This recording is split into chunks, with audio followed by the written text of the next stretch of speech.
What if the oldest story ever written held the one secret we're still desperate to solve, the secret to living forever?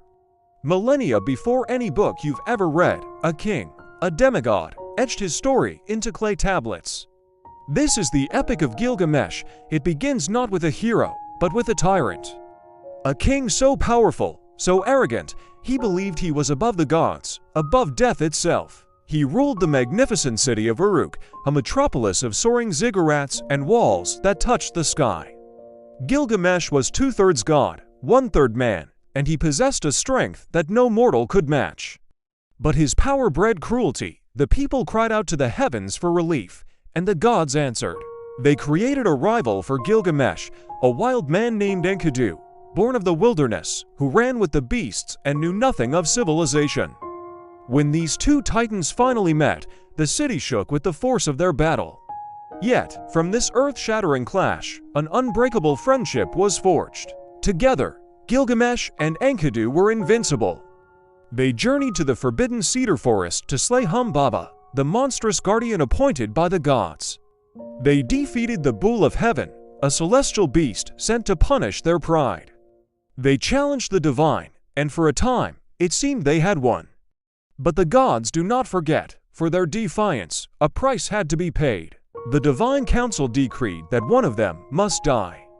And so, Enkidu, the wild man who had become a brother, was struck down by a mysterious illness. For 12 agonizing days, Gilgamesh watched his only friend waste away. In that moment, holding the body of his companion, the mighty king felt something for the first time in his life, true terror. Not of monsters or armies, but of the silent, empty darkness of oblivion. He saw his own mortality reflected in Enkidu's still face, and the fear of death consumed him. The hero who had laughed in the face of gods now wept like a child, terrified of his own inevitable end. This fear set Gilgamesh on a new, desperate quest, not for glory, not for power, but for the one thing no one had ever obtained, eternal life. He heard whispers of a man named ut-napishtim, a survivor of the Great Flood, who had been granted immortality by the gods themselves. To find him, Gilgamesh had to journey to the ends of the earth, through lands of shadow and despair. He crossed the waters of death, a feat no mortal had ever accomplished, guided by a mysterious ferryman. He faced trials that tested his body, his mind, and his very soul. He was no longer a king. He was a desperate man, haunted by the ghost of his friend and the specter of his own demise. Finally, after his impossible journey, he found ut-napishtim. He begged the ancient man for his secret, and what he learned was not what he expected. Ut-napishtim revealed the story of the Great Flood, a secret history of the world being washed away, and how he alone was saved. He challenged Gilgamesh, if you wish to conquer death, first you must conquer sleep. But Gilgamesh, exhausted from his journey, failed the test immediately. As a final act of pity, ut-napishtim told him of a magical plant at the bottom of the sea, a plant that could restore youth. Gilgamesh risked everything, diving into the abyss to retrieve it. He had it in his grasp, the key to cheating death. History isn't just what happened, it's what was hidden. Welcome to the Chrono Archives, where lost empires rise again, forgotten legends speak, and ancient truths are brought back to life. From world-shaping history and powerful myths to legendary rulers and timeless civilizations, every story here is carefully uncovered, deeply researched, and cinematically told. The past is calling, will you answer? Subscribe and journey through time, one unforgettable chronicle at a time. In the dust of forgotten time, between two rivers, civilization was born. Here, in Mesopotamia, humanity first carved its thoughts, its fears, and its dreams into clay. Before the pyramids, before the philosophers of Greece, before any sacred text we know today, there was a story. The Epic of Gilgamesh. This is not merely an ancient poem. It is the first great echo of the human voice, a story that asks the questions we still ask today. Why are we here? Why do we build cities and empires? And why must we face the silence of death? This is the story of a king who became a man, and a man who became a legend. It is the story of us. In the great city of Uruk, With its massive walls reaching for the heavens, a king ruled. His name was Gilgamesh, 2/3 god, 1/3 man. His strength was absolute, his will unbreakable, but his heart was stone. He was a tyrant, claiming what he desired, his power a heavy shadow over his people.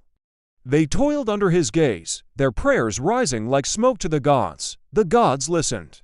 They saw the arrogance of the god-king and knew that power without wisdom is a destructive force. A balance was needed, a challenge had to be forged.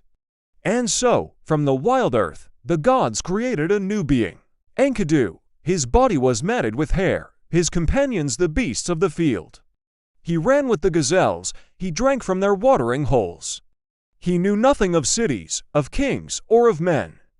He was nature itself, pure, untamed, and free.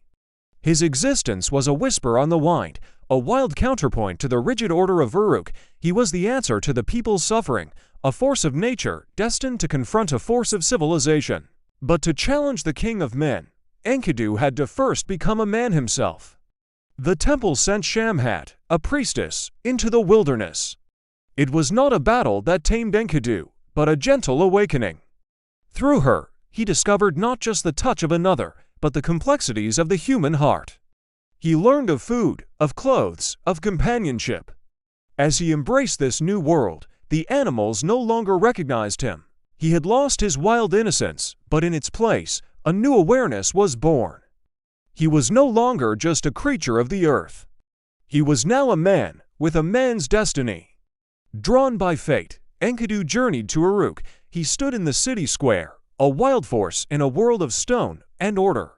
When Gilgamesh appeared, asserting his tyrannical rights, their clash was inevitable. They wrestled in the streets, a storm of dust and fury. The city held its breath. It was a battle of titans, strength against strength, will against will. But as their exhaustion grew, their anger subsided, replaced by a profound respect. In that moment of shared struggle, they saw themselves in each other. The fight ended not with a victor, but with an embrace. A tyrant had found his equal. A wild man had found a home. A brotherhood was forged. Their restless hearts, now united, craved a legacy. They sought not comfort, but glory, a deed so great their names would be sung for all time. Their gaze turned to the forbidden cedar forest, a sacred realm guarded by a terrible monster named Humbaba. To slay this guardian was to defy the gods, a monumental act of human ambition. They armed themselves, their hearts a mix of courage and dread, and set out on a journey from which they might not return.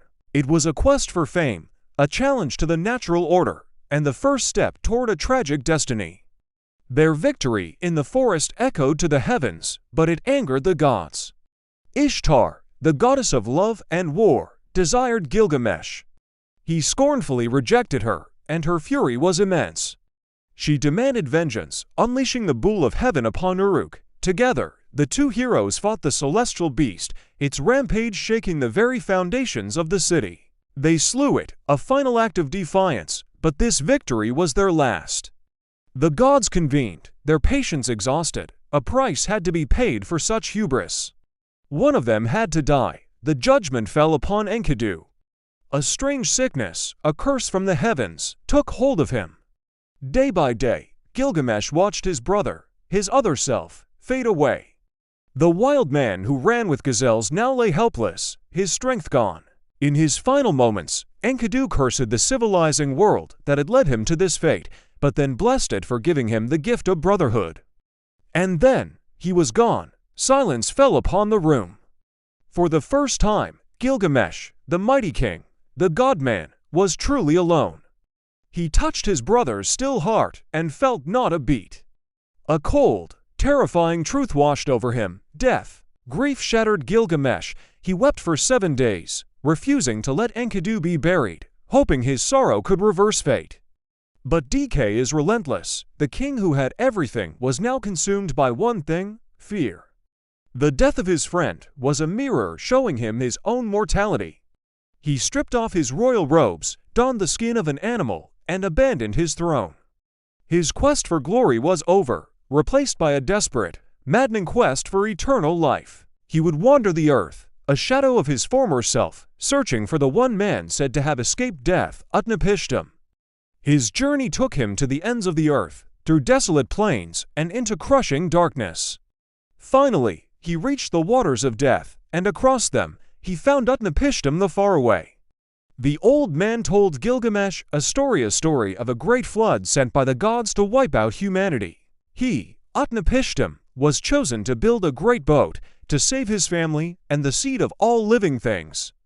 As a reward for surviving, the gods had granted him and his wife eternal life, but it was not a gift of power. It was a lonely, unchanging existence, separated forever from the world of men. Ut-napishtim offered Gilgamesh a chance. If you truly wish to conquer death, he said, first conquer sleep. He challenged Gilgamesh to stay awake for 6 days and 7 nights. But the king, weary from his long journey and his heavy grief, fell into a deep slumber almost immediately. He failed the test. His human frailty was undeniable. As a final act of pity, ut-napishtim's wife told him of a secret plant at the bottom of the sea, a plant that could restore youth. Gilgamesh dove into the abyss and found it. Hope surged within him. But on his journey home, as he bathed in a pool of cool water, a serpent emerged, stole the plant, and shed its skin, reborn. In an instant, his last hope was gone. Empty-handed, Gilgamesh returned to Uruk. As he approached the city, he saw the great walls he had once built out of pride and ambition, but now he saw them differently. He saw not a monument to his own power, but a testament to the collective work of his people, a home, a shelter, a legacy that would endure long after he was gone. He saw the children playing, the merchants trading, the life of the city humming. He finally understood, immortality is not found in eternal life, but in the things we create, the people we love, and the stories we leave behind. The Epic of Gilgamesh is not the story of a god who wanted to be immortal. It is the story of a man who learned how to be human, written in clay, preserved by time.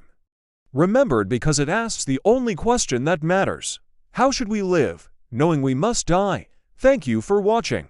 As we close this chapter of the Chrono Archives, remember, the past is never truly gone. It waits patiently in the shadows of forgotten ruins, in the echoes of ancient voices, and in the timeless lessons that still guide us today. It waits to be remembered by curious minds like yours. Thank you for joining us on this extraordinary journey through the annals of time. If today's exploration of lost civilizations, mythical legends, or historical enigmas ignited your passion for the past, hit that like button. Drop a comment with your favorite moment or what you'd love to see next, and most importantly, subscribe to the Chrono Archives and continue the journey through time. Turn on notifications so you never miss an episode where we unearth buried secrets, decode ancient mysteries, and bring history's greatest stories back to life. Together, we'll keep the flame of the past burning bright. Until next time, fellow time travelers, keep questioning, keep discovering, and keep remembering. The Chrono Archives, where the past lives forever.